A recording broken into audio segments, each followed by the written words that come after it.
Yeah, live. Finally, Jesus. How about that? That better?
Uh,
uh, bummer.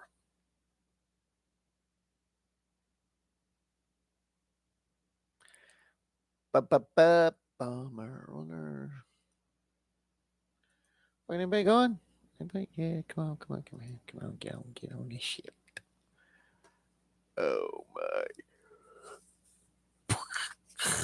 Sorry about the yawn, folks. But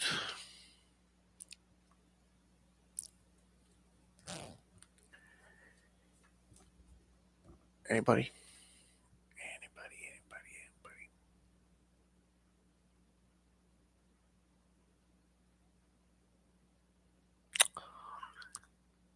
Boo, boo, boo.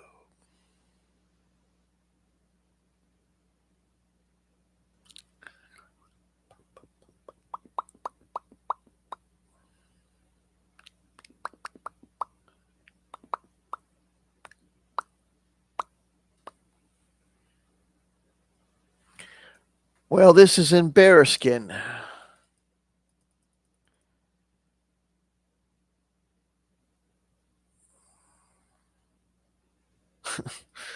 Where's that? Uh,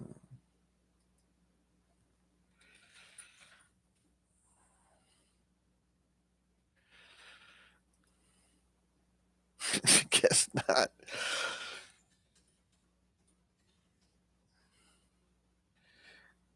Oh, always. Yeah, I'll just save it. Come on, dude. Come on. Somebody get the. Anybody there? Anybody? Oh, there we go. Somebody. Hello, hello.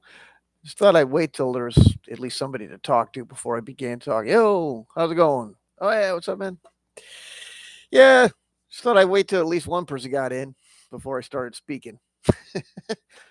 um, I saw a basic expert talking about large scale games, and he put out a what do you call it, screenshot or screen clip or whatever of one of the D&D manuals where Gygax and company were talking about how you should have a uh, oh, thanks, man, appreciate it. Yeah, yeah, trying to get somebody. I was talking about this thing with referee size, first player size. It was the ratio was one referee for every 20 players, and they were talking about having big games, and that's kind of what I'm trying to get going here. So that's why I thought I'd talk about it. I was going to tell the story uh, about this big game, big war game I played. That's why I put the WTC thing in there because it was about the or WTC, NTC.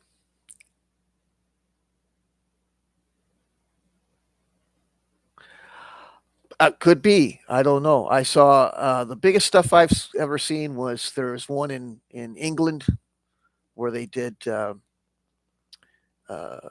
Waterloo, and there was one in Louisiana done at the World War II museum down there where it was like one for one Normandy or something like that. Um, those were the biggest war games I've ever seen. I don't know the biggest D&D game I ever seen played was at Gen Con in 1984 or something like that, and it was no, that couldn't be right. It's gonna be a little later than that, 85 or 86. Anyway, it was like 150 people or something like that, and they were all playing this in this huge dungeon crawl. So that was in Milwaukee at the Mecca Arena. But I'm not sure. I don't know. I don't know what Guinness has. Those are the biggest stuff I played in was in the military, and then I played a couple in at Mecca that were really big. But I did a couple myself that were real big that I was trying to get people to see. Talk about the stuff that I played at Gen Con that was real big was well, wargaming. Here's Micro Armor. It was the National Training Center, and the other one was 9 meg in the huge board, like 24 by 24 feet or something. It was just gigantic, and you actually had to crawl under it and pick a piece of it up to get into the center of it to move stuff around. Everything was modular. It was the table was a frame, and then the guy had these foot by foot um, cubes that he could rearrange and put in different configurations, kind of like geomorphic maps, you know. And but you could pull a couple of them out, and then you crawl under the thing, and you'd stand in the center so you could move the stuff around because you couldn't reach it from the outside. And we played. There was a Russian regiment and an American. Or was it a Russian division? Anyway, I was in the American brigade, and we had players in that brigade all the way down to company commander. So what would that be, like 50 or something like that? And yeah, right. 4 battalions, well, maybe not 50. 4 battalions, 4 companies in a brigade, plus a couple other battalions. Anyway, there's quite a few people, and there was a lot of folks on the regimental or division or whatever it was.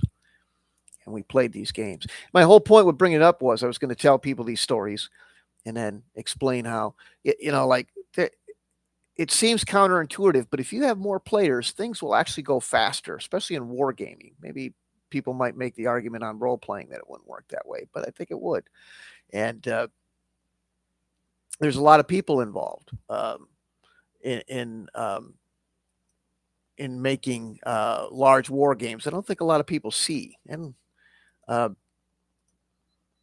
I put out an example from Great Britain where they were playing this giant Flames of War game for Normandy. Now, if you played that with two people, it wouldn't take forever.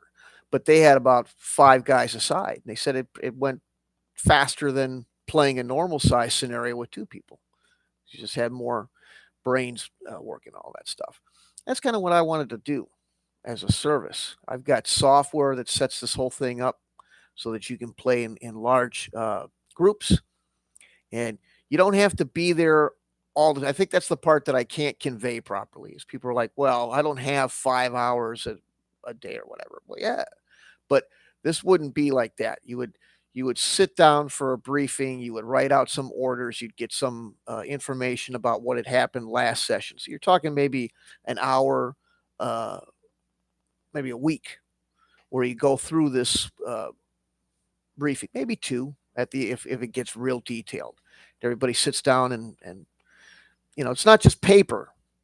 You see, I explain that, and some people go, "Well, I don't want to just write out words and shit on a page."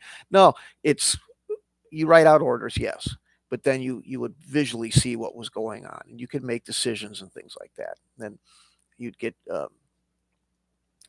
textual, uh, contextual text replies. I was thinking about if I had enough money, I would make the replies in voice and use a artificial intelligence voice or whatever like it. I can't afford act uh, actors. I've done stuff like this before. I had a friend of mine. Unfortunately, I don't have pictures because me and the friend kind of yeah. The software. Well, the software is it kind of collates all the information and it can you can get a briefing. You log in. It's like old FTP. You log into the thing and you download this PDF, and it has all the information from the previous turn. What your troops were doing, how many casualties you took, did they take the hill, or whatever is contextual uh, stuff like that. Well, no, see, and that's the thing. It can be whatever. It works on a generic thing. So it can be Warhammer 40K. It can be something historical. It could be Star Wars.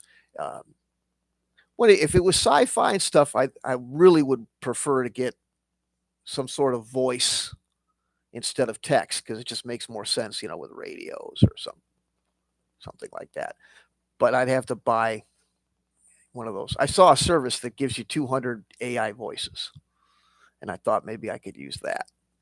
But if it's like Civil War, getting it in a text makes sense. Some right. I mean, if I could afford it or if they existed, I would. Right. Darth Vader right there telling you, here, hit that rebel base or whatever. Totally. But if it's like Civil War, you can get it in a text because it's like the guy riding up on the horse and giving the dispatch or whatever. Of course, they did it orally sometimes too, but that kind of thing. So, but yeah, it would be you'd get your briefing for the day, and then based on what information you had and what had occurred with your troops, you'd have a map, and you'd be able to visualize and look at it and point and move your tokens or pieces, and then you could log out. The between me and the software, all the combat, all that stuff would be taken care of. The math would be done for you. All you need to do is show up next week and get the results. So it's kind of a hybrid of play by email and play online, but short sessions, about an hour weekly, like a league. So that was my idea, and I would like to do that with as many people as I could. And I've done them before, but I didn't do right, yeah, right. uh, Right. The way we did it before is we actually did Kriegspiel. We didn't have any software or anything like that. We this guy did what he did is he went into his garage and he built this wooden setup in his garage. So there was there was two rooms divided by this kind of foyer in the middle, and that he built that from it was just a standard size two-car separated garage, and you had to walk into this thing from the little side door. And the one room had a table and a couple of chairs, and the other room had the same. And you put the map down for the different players. And then the referee stood in the center, and it was um, just a small little space, almost like a crow's nest that you walked up into, and you had it was a little too small, really, but it you could overlook this miniature board that he had set up on on a ping pong table and some stuff. So what he would do is he'd have the players in the two different rooms, and then other people would come in and watch, and they could watch everything develop on the miniatures board. And then there was three guys there that ran the thing. There was the head referee, and then there was the two runners, and they would get information from the two teams, the different orders and things like that. And they would also then go outside of the little building and run over and move all the pieces on the miniature board for all the spectators to see. And he brought all his friends over so they could watch.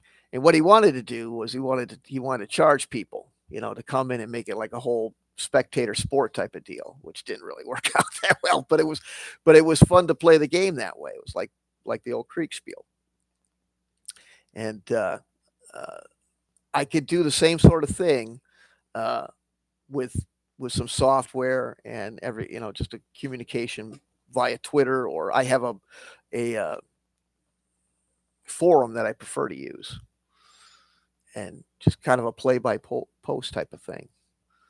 So, and as far as role playing, well, the same system works for role playing as well. Does different things, but it can keep track of a map, and it can keep track of NPCs and monsters and things like that.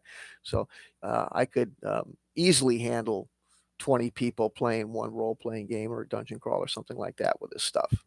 And it's the same deal. People would show up for the session, and they would just get an update by logging into the system. Doesn't cost any money. It's like an old FTP. You just download the updates. That was kind of the idea I wanted to do. That was there was an outfit that was doing something similar. Now it was using computers, but it was not the same software I had. But they were doing that in Belgium, and they would have these big war games. It was a couple hundred people, and they would be like in a gymnasium or something. I used to have pictures of it. Big maps on the wall and on the table, and there was a staff of people that handled everything. And the great thing about it was all fog of war, so you didn't have any idea what the enemy was doing unless you had the intelligence or the recon to figure that out. So it wasn't like playing an old war game where you could see everything all the time. It was really fun. And this outfit would go around Europe and do these, and they would charge people, and they would run the whole thing over a period of a weekday or something or weekend, I should say, or something like that. So that was the idea. But I feel like they're it's more beneficial to have more people. Like, for example, I was playing my role playing game, uh, and I went from 5 people to 2 people, and they just couldn't keep up with everything. They needed more people just to have more uh, minds to think about the puzzles and things like that, and a few more decisions to people to make decisions and think about things. So it I got a couple more people to play, and it actually started happening, working a lot better, and the sessions went a lot smoother and faster. So, but I always hear people say, "Well, you can't handle that; it becomes too complicated and stuff like that." But I don't think that's true. I used to I don't know if you were in the service. I was in the service. We went to NTC, and which is the National Training Center. That was giant war games. And as long as you got a good staff and you got the right organization, it can be done. It can be done, and it makes things a lot quicker. So I, if that's one thing I'm not that great at, um, sometimes is explaining things well. So if any of that doesn't make sense and somebody's still on this thing watching me, it says there is, but then it also tells me it isn't. Oh yeah, there you go. Okay. Oh yeah, so you know what I'm talking about. Yeah, like there's uh right on. Yeah, 19 kilo. Yeah. So you know what I'm talking about. There was a whole thing in Armor magazine about it back in the 90s where this top sergeant did an article about it. I read. In fact, you can go get the back order. It was January, February '93 armor. You can get it out of off the Fort Benning website, and he talked about running small unit games. Now, what I'm talking about doing is instead of just for your platoon or your company, something a little bit bigger like that one I did. The one I did at Gen Con was run by a guy that did the war games for Seventh Corps for all of something. I mean, he was involved in Reforger and the whole 9 yards back in the 80s. So he really knew what he was doing. And that's why he ran these big games. And the map was literally taken off of a satellite shot of the NTC. And he made it look, I mean, it looked just like it. Every little wad eye and the whole, it was awesome, man. It was really done well. And he said we'd use that for table exercises. And he took it home to Kansas. He was from Manhattan, Kansas, and he took it home and started playing war games on it for fun. Then he built one for World War II. And man, that was beautiful. This guy had every tree on there, and they all had the fall colors on them uh, with the turned leaves and everything. It was so cool. And but yeah, they were great big games. So the same type of thing. If you ever played Dun Kampf, that was something the Army used to have us play back in the 80s.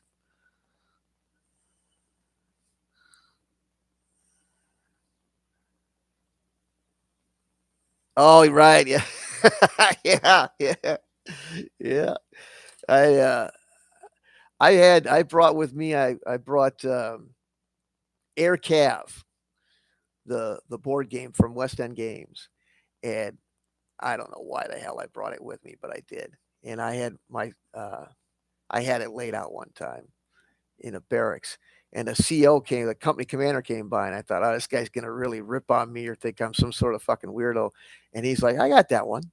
And he says, I played that before. So he knew exactly what it was. And I felt a little relieved because I thought everybody was going to mock me. But he goes, yeah, I played that one. So now it's not the best game, but he had that. So we were playing that stuff. I went to military school in high school. So we were playing stuff like that in military school too. So I'm always playing war games. But I think that you can mix role playing elements into these war games. If like what we were doing with the one I'm talking about at Gen Con, everybody was you were had company commander up, and so you couldn't do anything on that board unless you had the proper authorization or orders from the guy above you. And there was a brigade commander, and there was a guy that there was an S3 and uh, S2 and everything for the staff. So the whole chain of command was simulated, and you were playing the role of one of those officers. It's not you're not developing XP or seizing gold or whatever, but it's still kind of a role playing kind of thing with it. So, and that's what I wanted to do with this, and get a lot of people involved. Oh yeah, that was another one that I always want to tell people about. I used to get the my local gaming store was run by a guy named Fritz Buchholz. He since passed away, and he bought this dude collected a lot of Napoleonic stuff. He was a huge Napoleonic player, and he played in Milwaukee, Wisconsin, and he played with the coach of Marquette University. Marquette Warriors was a college basketball. They've changed their name because of political correctness or whatever, but it used to be the Warriors. And he played with the coach and with the police chief of the city he was in. And these guys had like $25,000 put into these armies, and they went and bought a shoe store. It was a shoe factory with a shoe store on it that was a 19th century building in the town I lived in. The guy lived just around the corner from me. Anyway, so they rent this huge warehouse out, and just to play a great big Napoleonics, and it was so big they put it in the newspaper and everything like that. It was 1-for-1. I don't remember what battle. It wasn't Waterloo, but it was some Napoleonic battle 1-for-1, and there must have been 10,000 little miniatures out there, and they had it all on the floor and shit. It was crazy. And yeah, I've got bolt action. I got bolt action. I like bolt action all right, better than Flames of War, frankly. And bolt action to me is like old Charles Grant stuff from the '60s, and which is cool. And it's a skirmish thing, but that's my whole deal. Like, one of the other reasons I brought this up is because I always hear all these people talking about wargaming, going, "Oh yeah, the war games." Well, I don't have a whole weekend to play 5 minutes worth of battle, and I mean that just becomes this constant cliche. And I know guys that like the one of the pictures I put out was that table looked like it was 20 feet long. It was the whole Normandy, or well, not all of Normandy, but it was Omaha, the whole thing. At some in fact it was Flames of War, so it was 15 millimeter scale, but it was long, and they had a lot of troops out there, a lot of pieces. They played it in the afternoon because they had 4 or 5 guys per side.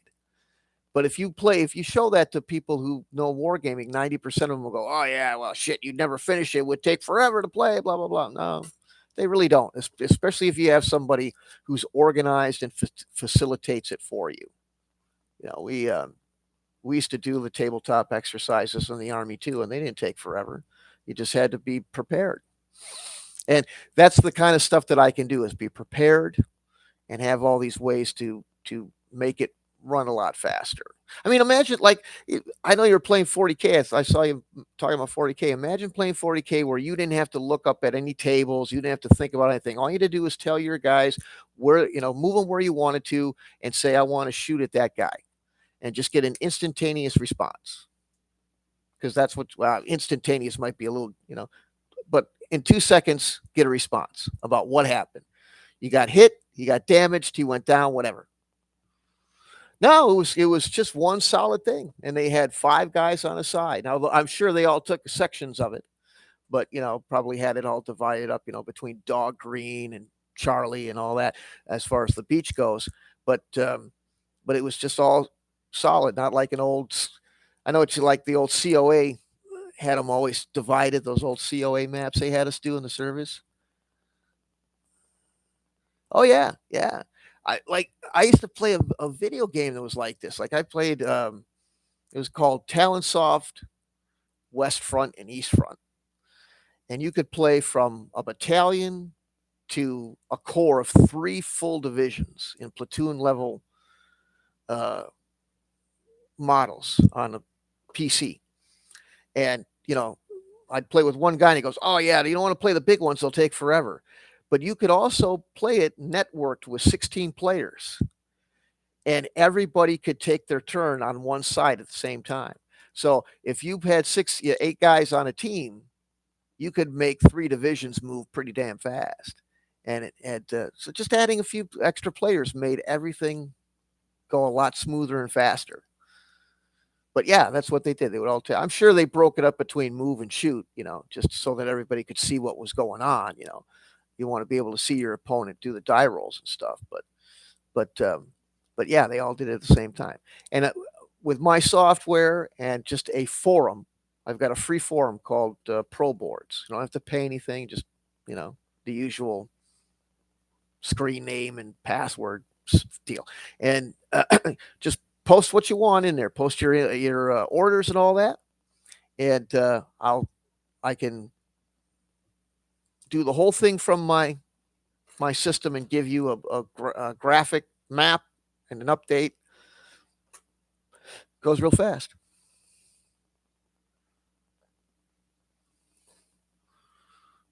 Yeah, they sound familiar. Privateer Press. I know them. I know them. Can't think of what they've done though. I What do they play? Uh, oh, War Machine. Yeah. And that's another one I can. I've got Tabletop Simulator. Right, War Machine. I got Tabletop Simulator, and that's usually what I would use for the visual representation stuff. And they've got all the War Machine. Well, I don't know if they've got it all, but I've downloaded a lot of War Machine models from Tabletop Simulator. So I don't know the game yet, but I can sit down and read it and understand it, and then I can plug it into this software I've got, so it'll handle it. It'll do the math and everything, all the combat calculations and stuff like that. So, and but that's what me and my buddy wanted to do. We wanted to have this service where people would, or we would just charge. We'd run a game like this for a large group of people, and it's just a different experience. You don't know, you have no knowledge of the enemy other than what your troops would see on the field of battle, because the referee takes care of all that. You don't have to look up any of the charts. It helps to know the game, but uh, all you got to do is make decisions for your troops, and what happens is all taken care of and presented to you in a contextual narrative form, like a report from one of the soldiers on the ground. We're under heavy fire, or whatever. We're we're being pushed back by the enemy, or whatever works. That kind of stuff. And you read that, and then based on what you know or see from the reports, you decide what action to take next. And then you write that down and you give it to us, the judges, and then we just make all the machinations, and then that's how you play the game. Play the whole thing out that way. I I I I don't know how well I do at explaining it, but I just tell people, I'm like, just try it once. Believe me, you'll be in love with it. I've done it a couple of times, and it's such a superior uh, way of playing these games. And again, for role playing, it's the same way. It you can do it over post, or you can do it over Discord, and you can talk with your fellow. Some people go, well, that would take the role playing out of it. Well, if you do it over post, I think you'd probably be right. But you could still do it over Discord, and do it in short sessions, and play much larger parties. So something like that probably would be better on Discord, though. In fact, you could do the war games on Discord too. I'm not above doing it real time, but I think most people go, well, I don't have the time for that. Yeah, it's all done by the program. Yeah. Now, some people get real finicky and they go, no, no, no, I want to roll them bones. Okay, that's all right. If you want to opt where you roll your own stuff, there's a couple ways we can handle that. You can, uh, the most tedious and time consuming is rolling your actual dice, because you'd have to do it in front of a camera. So it does take away physical dice. Some people go, I don't like that. Well, yeah, there's always a negative trade off, though.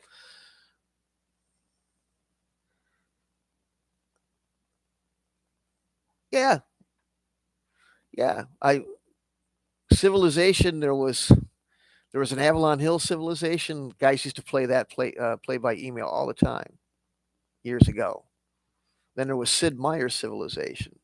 But I remember the old Avalon Hill Civilization, and people would play that way. Yeah. And so yeah, it's not a computer game. Computer game. It's we're the AI, as opposed to some computer programming being the AI. And some people go, well, shit, at that point, why not just play the video game? Uh, I think the experience of having the two teams and the fog of war and everything that's involved, people might realize, yeah, I can see why this could be interesting too. Plus, there's nothing like playing another human opponent. I know computers are getting better at thinking and all that, but most of these games, you're still playing an exploitable, predictable enemy if you play the computer. So that's the part on that. Plus, role playing isn't fun. Uh, you know, at least I don't find it fun. I mean, I play some role playing games on a computer, but it's not the same as playing with a group of people. And a lot of people go, well, I like to play face to face. Yeah, and I would too, but there's a lot of people around that don't have that option for a lot of reasons. In fact, I'm one of them. So these these systems that we use make putting 20 or 30 people together in a game possible. Whereas, you might not ever be able to do that in real life unless you're at a convention, and even then. So, and if it takes off and we get sophisticated enough and people really like it, then what we plan to do is have a website where there'd be leaderboards and people could go and look at other information and statistics and see who's winning. And if it's a war battle, we would put out like uh, showing where the front is and how much progression is being made on the map and stuff like that. Like red versus blue. Show the fronts and stuff like that, so people could go to the website and see stuff like that. If we get enough people interested in doing it, so it's me and one other person so far, but we might end up needing more people if it takes off. So that's the idea. But yeah, kind of like an analog version of those old games. So it,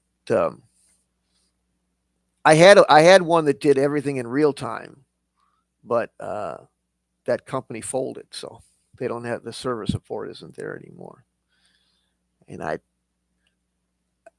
would have to teach. That one's pretty complicated. It was written for the military, so I had the Marines around me asking me to come in and teach them how to do it so they could run it themselves. So I don't think it has as much utility as an entertainment software, although I thought about using it as such.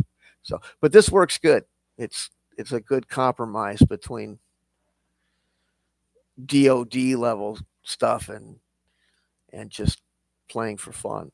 So, and I think I'll keep talking about it on these lives every once in a while till I get enough what do you call it, social media cred where people come in and talk to me more often on these streams. So, yeah, and if they got any questions, is there any part of it that seems unclear? Because I know I'm not always the most articulate person.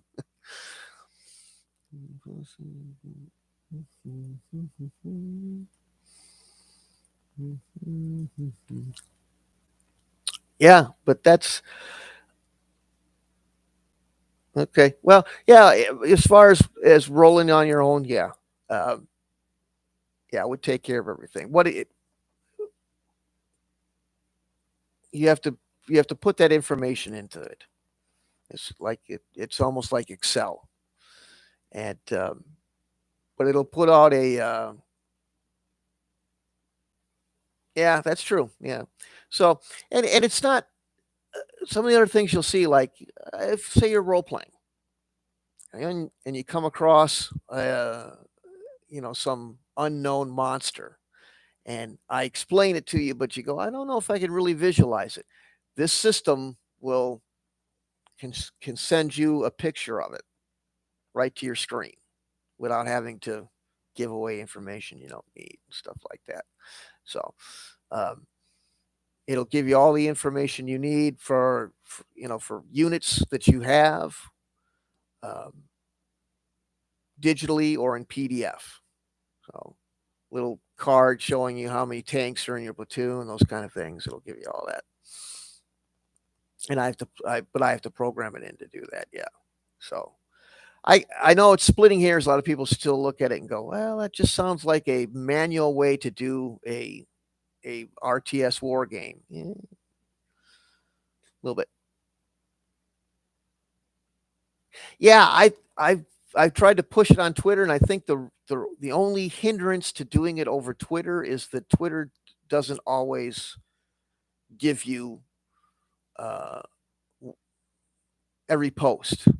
I sent this to somebody that I know would have come in had they seen the post. They just didn't see the post. In fact, I've had people tell me, they go, I don't always get everything you say. It just doesn't come up on my screen. And but yeah, I do have a community.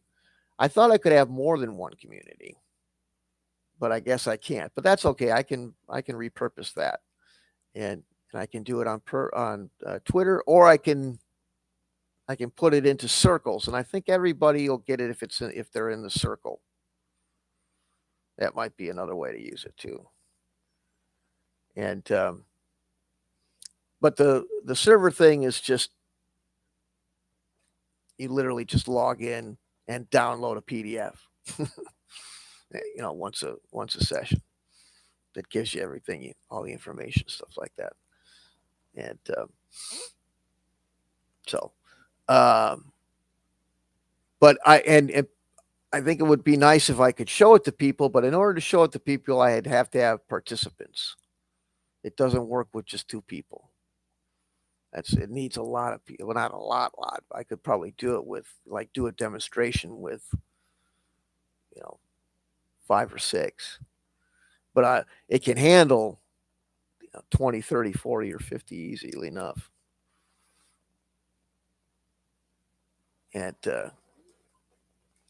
so that would be the way I do it. And like I say, and I can run RPG games out of it with a normal size party or a giant size party. So, and I've got dungeons for huge dungeon crawls too, like big dungeon crawls.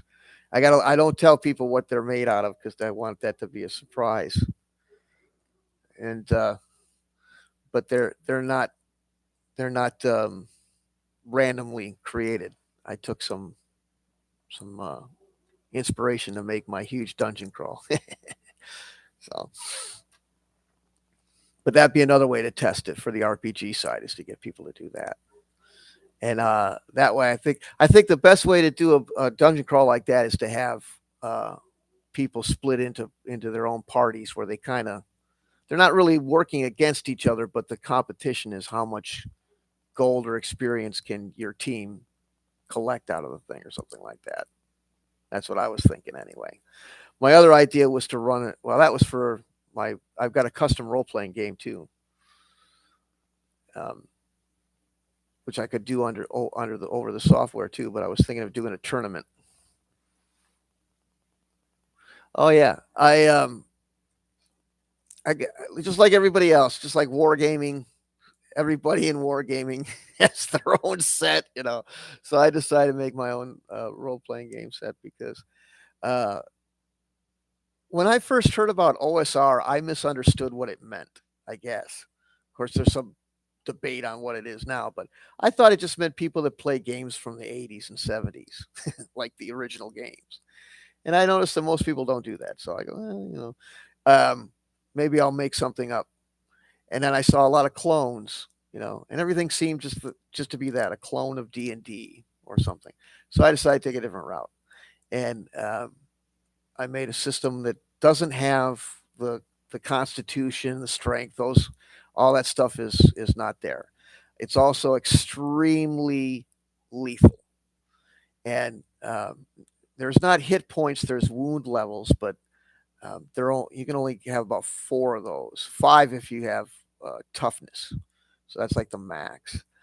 And I also put in a combat system where you can lose limbs, and or get a knife in the eye or something like that, and go blind in one eye. So I wanted it to be more focused on what kind of wounds you incur, instead of it being this just this number that people hack away at to kill you. So, and there is instant death. You can, in the right circumstances, you can get your head uh, cleaved clean off or something like that, or take a blow to your heart or something.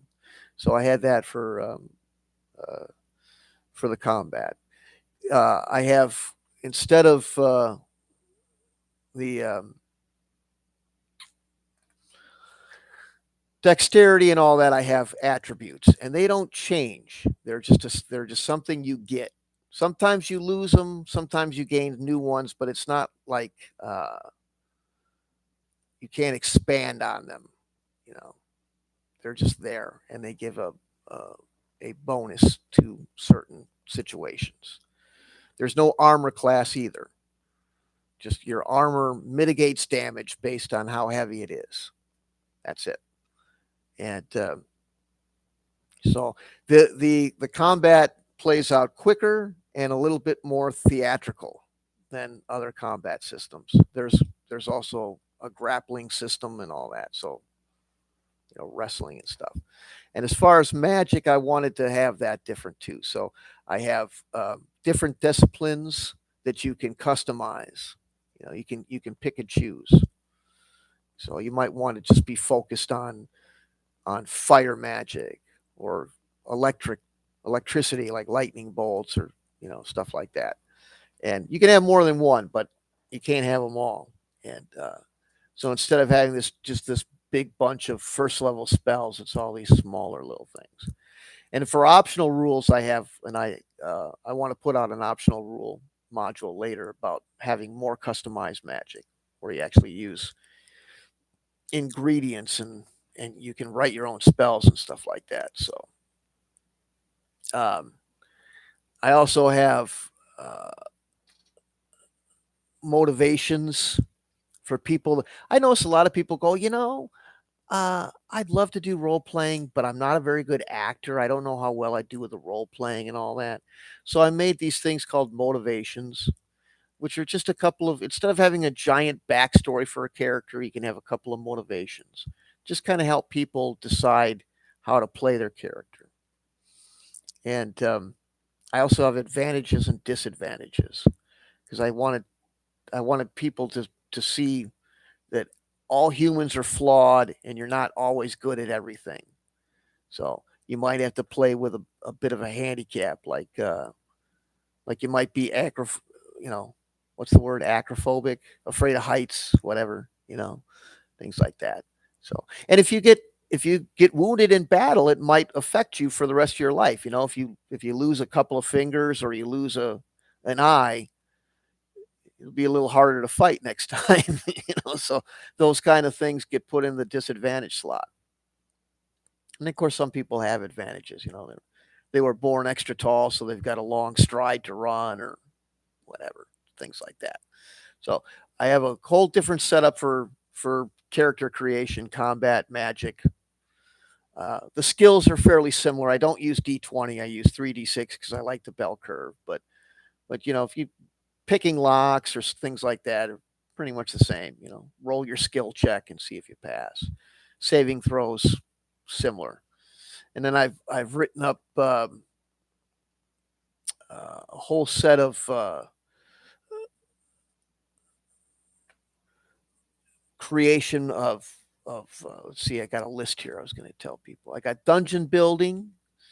I've got adventure. So I've got tables uh, to create a dungeon crawl or just to create a random dungeon for your module. I've got the same for hex crawls and creating a wilderness outside. I have a campaign setting to start with. You don't have to play in this, but I just thought it'd be nice to, as a product, to have a world to start with. And if you ever heard of or played, um, what's that?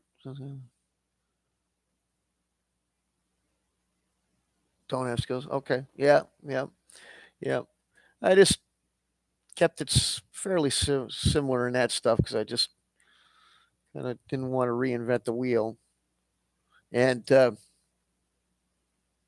so that's it. But I do have oh yeah, the campaign setting. I kind of borrowed from the concept from Heroes of Might and Magic. I don't know if you're familiar with that old PC game from like the late '80s or whatever, early '90s. And there's a bunch of different factions. Certain geographical areas in my world all have their own kind of faction and backstory. Like there's uh, one is kind of Greek, one is kind of Roman, one's kind of Celtic pagan, and when you come from those areas, you tend to have the influences, advantages, and disadvantages that go with that area. Like if you were born in the Celtic area, you're probably real good in finding your way around in the woods, but you wouldn't know very much about the desert or things like that. So basic, uh, and there's no the experience points are different. You don't just gather experience points and change into or get better. You have to you take what you've learned, um, experience points, and you take them to a trainer, and then you buy skills or you level up that way. But you have to have somebody that can teach you stuff. There's a little bit of learning experience by doing things, because but but there's also a system of having to go and get training. So it's kind of a dual setup. Depending on what you're learning or how you've learned it, you may have to go to a trainer to uh, to get involved or to get it put up.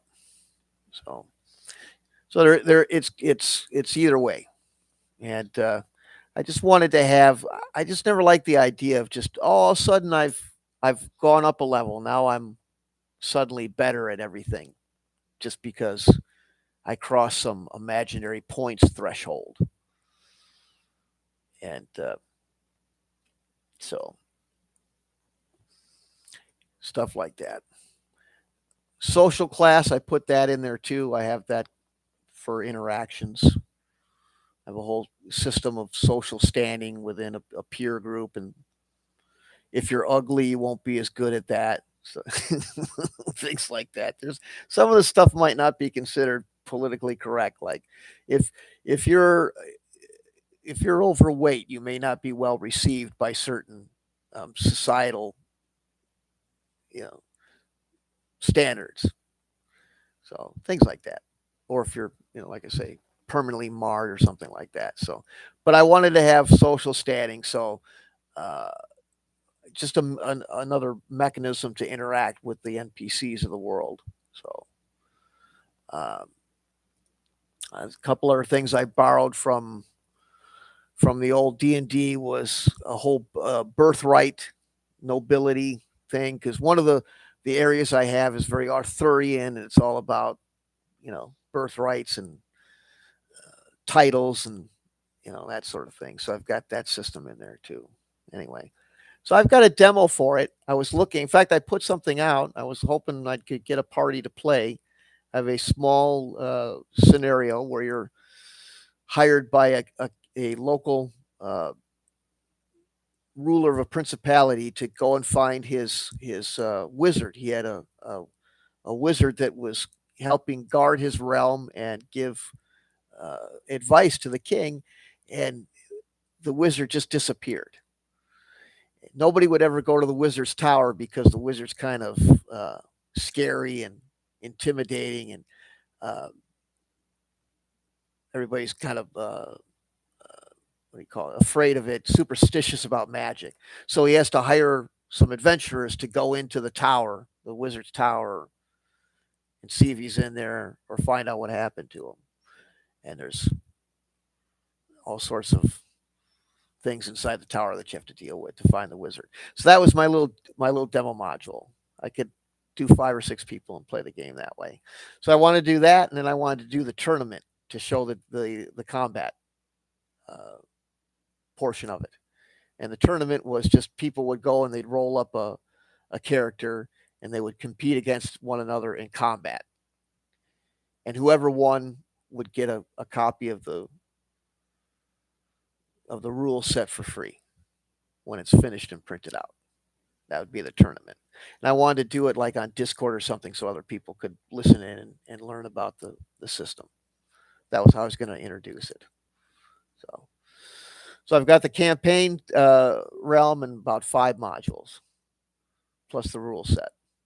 That's what I'm writing. The only thing I need to do is well, I probably need to send it to another proofreader because I'm not very good at that. I'll end up missing something. But other than that, I need somebody that can illustrate it or find some other way to put artwork in it because I can't draw a stick figure. Horrible at that. So, but that's the general gist of my RPG system. No, no, I am awful with that sort of stuff. I looked at somebody I talked to one time in the past gave me a couple of art places to look at. Another, I think it was cross crossface killer or whatever, told me to go look on RPG, and he gave me a link to look at that. What's it all called? Our RPG drive through. So I went there, just got some ideas to put some pictures in the thing. Yeah, some people waggle. They say it's unethical or whatever, and I'm like, look, man. I mean, I I am poor to the extreme. To the point where some months I don't know if I'm gonna make it. To be, and I don't. I'm not, you know, asking for sympathy or anything like that, but it's true. So, uh, so when people go, oh, it's not that big of a deal. It's only 20, 30, $40 in in my world. That's a lot of money, right now. Um, at the very least, I'm going to start out by taking the AI shortcut, just because I don't really have any other choice financially. So, I might do that, and that would be as good as I could get as far as illustrating it right now. Maybe next time around or the next stuff I make, if you know, I might have some more money in my pocket for it. So that was about where I was going to go with it. It's not very big. It's not very complicated. It's probably 20, 30 pages at most. And it's got some NPCs in the back of it and stuff like that. So I thought it was fairly thorough, though. I just didn't want it to be some D&D shelf hogging library. So I got let's see, 1, 2, 3, 4, 5, 6, 7, 8, 9, 10, 11, 12, 13. I've got a monster manual I call Bestiary. I've got an extra supplement about equipment, and yeah, about 20, 30 pages of rules, charts, and stuff like that. So, and then on top of that, there's the realm that I made up, which is probably not. Let's see, that's not even 10 pages. I gave some backgrounds and places to start to go adventuring. So, but there's plenty of charts and materials and guidelines to go make uh,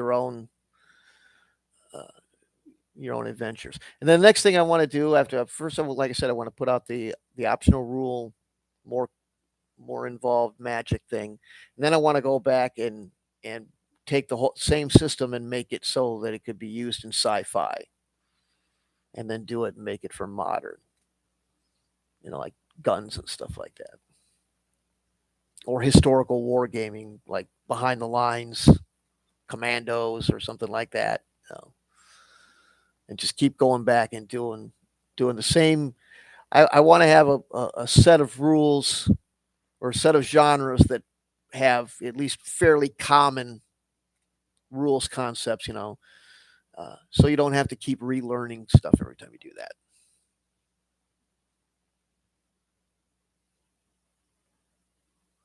All right, man. Yep. Hopefully, I'll get some more people. I'm going to do this again. Thanks for hanging out. Nice to talk to you. Appreciate it. Have a good one.